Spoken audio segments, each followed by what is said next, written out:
High বন্ধুরা, আজকে আলোচনা করব ডায়াবেটিস কি এবং কেন হয়। তো প্রথমে দেখে নেব যে ডায়াবেটিস জিনিসটা কি। তো ডায়াবেটিস হলো এক ধরনের বিপাকজনিত রোগ, যেটা কি হয়, আমাদের ইনসুলিনের পরিমাণটা হ্রাস পায় বা এর কার্যকারিতা কমে যায়, যার ফলে আমাদের রক্তে গ্লুকোজের পরিমাণ বাড়তে থাকে এবং গ্লুকোজের পরিমাণ বেড়ে যাওয়াটাই হচ্ছে আমাদের ডায়াবেটিস। তো ডায়াবেটিস কি, এবার ডায়াবেটিস কি হয় যে ডায়াবেটিসে ইনসুলিনটা যখন রক্তের কোষের মধ্যে যখন ঢুকতে না পারে, তখন রক্তের মধ্যে এরা ভাসতে থাকে এবং রক্তের মাধ্যমে এরা মানে বিভিন্ন বিভিন্ন অঙ্গে পরিবহন করে, হার্ট, কিডনি, লিভার, পায়ের যে স্থান সেখানে পরিবহন হয় এবং সেই সমস্তগুলোতে ক্ষতি সৃষ্টি করে, কিডনি ড্যামেজ, চোখের সমস্যা, এই সমস্ত জটিলতাগুলো সৃষ্টি করে। তো দেখে নেবো যে আমাদের নর্মাল ব্লাড সুগার লেভেলটা কত ডায়াবেটিস ক্ষেত্রে। তো ফাস্টিং ব্লাড সুগার অর্থাৎ খালি পেটে যেটা আছে, খালি পেটে স্বাভাবিক মাত্রা হচ্ছে, আর নর্মাল যে মাত্রা সেটা হচ্ছে কি 70 থেকে 99 মিলিগ্রাম পার ডেসিলিটার, আর 3.9 থেকে 5.5 মিলিমোল পার লিটার, এটা হচ্ছে আমাদের স্বাভাবিক মাত্রা। কিন্তু এর থেকে যদি বেড়ে যায়, প্রি ডায়াবেটিক যেটা, প্রি ডায়াবেটিস হচ্ছে 100 থেকে 125 মিলিগ্রাম পার ডেসিলিটার, আর প্রতি ডেসিলিটারে এত, এবং 5.6 থেকে 6.9 মিলিমোল পার লিটার, এটা হলো এটা প্রি ডায়াবেটিস ক্ষেত্রে। কিন্তু যদি ডায়াবেটিস হয় তখন কি হবে, এটা ছিল 100 থেকে 125, কিন্তু ডায়াবেটিসের ক্ষেত্রে হয়ে যাবে 126 mg পার ডিএল, 7.0 মিলিমোল পার লিটার বা তারও বেশি, ঠিক আছে, তখন এটাকে বলবো আমরা ডায়াবেটিস। আবার খাবার 2 ঘন্টা পর, অনেক ক্ষেত্রে কি হয় যে প্রথমে খেলাম তার 2 ঘন্টা পরে আবার মাপতে হয়, তো 2 ঘন্টা পর কি হয়, পোস্ট প্রান্ডিয়াল ব্লাড সুগার এটাকে বলা হয়, ওটা হচ্ছে স্বাভাবিক মাত্রা হচ্ছে 140 mg পার ডিএল এবং এটা হচ্ছে মিলিমোলে যদি নিয়ে যাই 7.8 বা তার কম, তখন হয়ে যাবে স্বাভাবিক। কিন্তু প্রি ডায়াবেটিকের ক্ষেত্রে আমরা 2 ঘন্টা খাবার 2 ঘন্টা পর যদি আমরা মাপি, সেটা যদি প্রি ডায়াবেটিক হয় তবে সেটা হবে 141 থেকে 199 mg পার ডিএল, আর এটা হবে 7.8 থেকে 11.0 মিলিমোল পার লিটার। আর ডায়াবেটিস যদি হয় এখানে, সেক্ষেত্রে 2 ঘন্টা পরে ডায়াবেটিস আমাদের মেজারমেন্ট করি, তাহলে এরকম হবে 200 mg পার ডিএল আর 11.1 মিলিমোল লিটার বা তারও বেশি, তখন এটা হয়ে যাবে ডায়াবেটিস ক্ষেত্রে। এবার ডায়াবেটিসের টাইপগুলো কি কি ধরনের আছে, কি ডায়াবেটিসের যে প্রকারভেদগুলো কি কি ধরনের আছে। তো 1 নম্বর প্রকারভেদ হচ্ছে, ডায়াবেটিসের প্রকারভেদগুলো কয় রকমের আছে। তো 1 নম্বর যেটা আছে টাইপ 1 ডায়াবেটিস। টাইপ 1 ডায়াবেটিস এটা 5% হয়ে থাকে, বেশিরভাগ শিশুদের ক্ষেত্রে এটা দেখা যায়। তো এখানে ইনসুলিনের একটা আছে, কার্যকারিতার জন্য হয়ে থাকে। আর টাইপ 2 ডায়াবেটিস এটা 95% ডায়াবেটিস হয়ে থাকে, এটা 30 বা 30-এর বেশি বয়স্কদের ক্ষেত্রে এটা সাধারণত হয়ে থাকে। আর গর্ভকালীন ডায়াবেটিস জিটিএম বলা হয়। তো গর্ভকালীন ডায়াবেটিস গর্ভাবস্থায় যে ইনসুলিনের যে হরমোনের যে ইমব্যালেন্স দেখা যায়, তখন সেই কারণে এটা গর্ভকালীন ডায়াবেটিস হয়ে থাকে। আর আরেকটা আছে আদার স্পেসিফিক ডায়াবেটিস, অর্থাৎ স্টেরয়েড জাতীয় কোনো মেডিসিন নেওয়া, তারপর মোটা হওয়ার মেডিসিন নেওয়া, বা কোনো নিউরোসাইকিয়াট্রিক যে মেডিসিনগুলো আছে, ওই মেডিসিনগুলো নেওয়ার পরে কী হয় যে আমাদের কখনো কখনো ইনসুলিন হরমোনের কম ক্ষরণ হয়, যার কারণে আদার স্পেসিফিক ডায়াবেটিসে ওটা চলে যায়।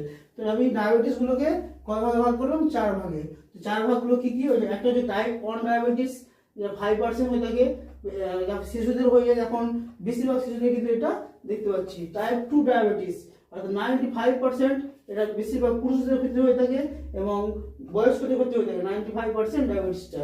আর জিডিএম গর্ভকালীন ডায়াবেটিস, এটা আমাদের মাতৃদেহে দেখা যায় এটা। আর আদার স্পেসিফিক ডায়াবেটিস যেটা বললাম মেডিসিনের কারণে, স্টেরয়েড জাতীয় মেডিসিন বা নিউরোসাইকিয়াট্রিক মেডিসিন এক্ষেত্রে হয়ে থাকে। তো এটা 4 ভাগে ভাগ করলাম। এবার সিমটমগুলো কি কি হতে পারে, যে কি কি সিমটম থাকতে পারে ডায়াবেটিসের ক্ষেত্রে। কাদের হওয়ার প্রবণতাটা বেশি, যারা অত্যধিক মোটা, ওজন বেশি, তাদের হওয়ার সম্ভাবনা থাকে। 1 নম্বর যেটা আসছে সেটা হচ্ছে জেনেটিক, অর্থাৎ বংশগত যদি কোনো কারণে ডায়াবেটিস থাকে, কিন্তু তার সন্তানদের মধ্যে ডায়াবেটিস হওয়ার সম্ভাবনা 90%। তো এটা হচ্ছে কমন, যে ডায়াবেটিসের কাদের ক্ষেত্রে হওয়ার বেশি সম্ভাবনা থাকে। আর কি, যারা বাড়িতে সবসময় শুয়ে থাকে, খাওয়া দাওয়া বেশি, এসব কাজকর্ম কম করে, তাদের হওয়ার সম্ভাবনা থাকে, তাহলে এইগুলো হওয়ার সম্ভাবনা থাকে। আর সিমটমগুলো যদি আমরা দেখি, প্রথমে দেখব পলিডিপসিয়া, অর্থাৎ যে অতিরিক্ত তৃষ্ণা, প্রচুর পরিমাণে তৃষ্ণা পাওয়া অর্থাৎ জল পান করার ইচ্ছা। আর পলিউরিয়া অর্থাৎ বারবার প্রস্রাব হওয়া। আর হচ্ছে পলিফ্যাগিয়া অর্থাৎ অতিরিক্ত ক্ষুধা অর্থাৎ প্রচুর পরিমাণে খিদে পাওয়া, এটা একটা সিমটম হতে পারে। 4 নম্বর দুর্বলতা ক্লান্তি। 5 নম্বর হচ্ছে চোখে দেখতে অসুবিধা অর্থাৎ দৃষ্টি সমস্যা, এটা একটা সিমটম গুলো হলো। এবার আমরা দেখবো যে কারণ তো বললাম কি কারণে হয়ে থাকে, একটা হলো জেনেটিক ফ্যাক্টর, বংশে থাকলে তার হওয়ার সম্ভাবনা থাকে। আবার যদি কারো লাইফ স্টাইল অর্থাৎ কি বলবো যে বসে থাকা, সবসময় বসে থাকা এবং খাওয়া দাওয়া করা এবং মোটা হয়ে যাওয়া, সেক্ষেত্রে কিন্তু ইনসুলিন হরমোনের কম পরিমাণে ক্ষরণ হয় এবং এটা হওয়ার সম্ভাবনা থাকে। হরমোনাল চেঞ্জ, বিশেষ করে যাদের হরমোনাল যে বয়সের সময় কি হয় যে হরমোনাল চেঞ্জ হয়, এই হরমোনাল চেঞ্জটাও কিন্তু এটার জন্য দায়ী। তো এর মধ্যে দেখতে পাচ্ছি শুধুমাত্র জেনেটিক ফ্যাক্টর ছাড়া বাকি যে সমস্তগুলো আছে, কারণগুলো আছে, সেগুলো কিন্তু নিয়ন্ত্রিত করা যায়।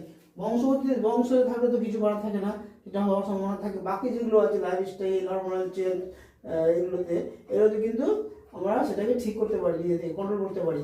তো যাই হোক, এটা কমপ্লিকেশনগুলো কি আছে যদি আমরা নিয়ন্ত্রণ না করি ডায়াবেটিসটাকে, তাহলে কি কি জটিলতাগুলো আমাদের দেখা যাবে। প্রথম ক্ষেত্রে দেখা যাবে যে হার্ট ডিজিজ, প্রথম ক্ষেত্রে বলছে যে হার্ট ডিজিজ। 2 নম্বর হচ্ছে স্ট্রোক, কারণ সুগার থেকে স্ট্রোক হওয়ার সম্ভাবনা সব থেকে বেশি। 3 নম্বর হচ্ছে কিডনির সমস্যা দেখা যাবে। 4 নম্বর হচ্ছে যে আই পুরোপুরি ড্যামেজ হয়ে যাবে, চোখে নষ্ট হয়ে যাওয়ার সম্ভাবনা দেখা যায়। তো এগুলো হচ্ছে কমপ্লিকেশন। আর কি থাকে যে লেগ গ্যাংগ্রিন অর্থাৎ পায়ের গ্যাংগ্রিন বা পায়ে ক্ষত, যা শুকোতে চায় না, এই সমস্যাগুলো কমপ্লিকেশন হয়ে দাঁড়ায় যদি নিয়ন্ত্রণ না করা যায়। অনেকদিন ধরে ডায়াবেটিস আছে কিন্তু নিয়ন্ত্রণ করছে না, অনিয়মিত খাবার খাচ্ছে, তাহলে কিন্তু এই সমস্যাগুলো হওয়ার সম্ভাবনা বেশি। এবার দেখবো আমরা যে কীভাবে এটাকে কন্ট্রোল বা নিয়ন্ত্রণ করা যায়।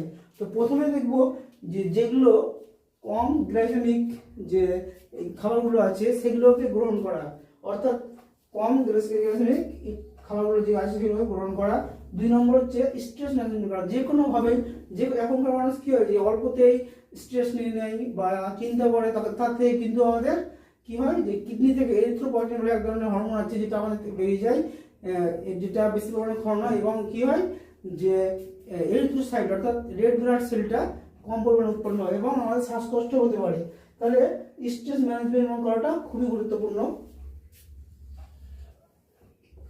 আর যখন ডায়াবেটিস হয়ে যাবে তারপরে মেডিসিন এবং ইনসুলিন ইনজেকশন নেওয়া, এটা একটা নিতে হবে বা গুরুত্বপূর্ণ। Regular blood sugar check up, নিয়মিত ব্লাড সুগার চেক আপ করতে হবে, সেটা 15 দিন বা 10 দিন পর হোক, এটা কিন্তু চেক আপ করতে হবে। এবং হেলথি লাইফস্টাইল, প্রতিদিন 15 মিনিট বা 20-30 মিনিট ব্যায়াম করতে হবে বা দৌড়তে হবে, এইগুলো কিন্তু করতে হবে। এবং কি করতে হবে যে আমাদের যে ওয়েট আছে সেটা কিন্তু কমাতে হবে। ওজন নিয়ন্ত্রণ করা একটা মেন ফ্যাক্টর। ওজন কীভাবে নিয়ন্ত্রণ করা যায় সেটা একটু ভিডিওতে বলেছিলাম যে প্রতিদিন হাঁটা চলার মাধ্যমে ওজন কিন্তু নিয়ন্ত্রণ করা যায়। কিন্তু ক্ষেত্রে হয় সেক্ষেত্রে আবার অনেকে কী হয় যে হাঁটাচলা করতে করতে খিদে পায়, তখন প্রচুর পরিমাণে খেয়ে নেয়। যেটুকু আমার গ্যাপ ছিল যে খাওয়া না খাওয়া এবং খাওয়ার মধ্যে, তখন কী হয় যে কিছু খেয়ে নিলাম, তখন সেটা আবার পূর্ণ হয়ে গেল। তো এক্ষেত্রে কন্ট্রোল করতে হবে নিজেকেই। কীভাবে কন্ট্রোল করা যায়, এই অপশানগুলো বললাম এখানে, যে কম জিএনএসযুক্ত খাবারগুলো, গ্লাইসেমিক ইন্ডেক্সযুক্ত খাবারগুলো খেতে হবে, বিশেষ করে চিনি এবং যে কার্বোহাইড্রেট ড্রিঙ্ক আছে সেগুলোকে এড়িয়ে চলতে হবে। স্ট্রেস ম্যানেজমেন্ট করতে হবে, এটা তো বলেছি, মেডিসিন এগুলো বললাম।